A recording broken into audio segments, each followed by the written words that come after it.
Welcome to Greatmats Workshop. Today we're going to go over how to cut different types of rubber flooring. When cutting flooring, it's important to always use the proper safety equipment. This includes hearing protection, eye protection, and respiratory protection. In this video, we're going to demonstrate how to cut rubber paver tiles. Now, rubber paver tiles are typically 2 by 2 feet in size, and the biggest challenge they present in cutting is that they're anywhere from 1 to 5 inches thick.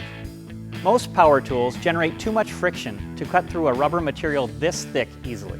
With that being said, it can be done relatively simply using either a snap-off knife or a roofing knife, as well as a measuring device, a marking tool, a square, a metal straight edge, and maybe a wooden 2x4. The snap-off knife will require a bit more finesse and patience, but it will yield the cleanest cut.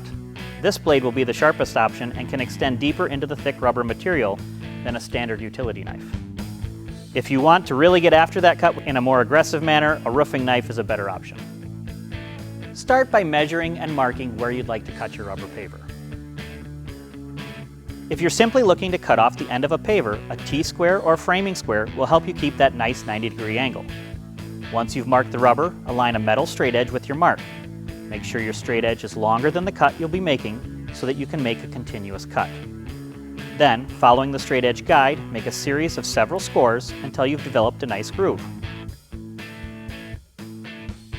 Then let the paver either hang off the edge of your workbench at the cut or place a 2x4 board under the cut to allow the cut to open. Then continue to score the rubber until you've made it all of the way through. The cut will continue to open with each score, allowing you to continue cutting with limited friction on the blade. If you need to notch out a section or go around something such as a door frame, the same procedure applies. Just make sure to start cutting from an interior corner and pull the blade toward the outer edge. This will help prevent overcutting. Thank you for joining us at Greatmats Workshop. Be sure to visit our website for more information and sample options, or give us a call to speak with a knowledgeable sales associate.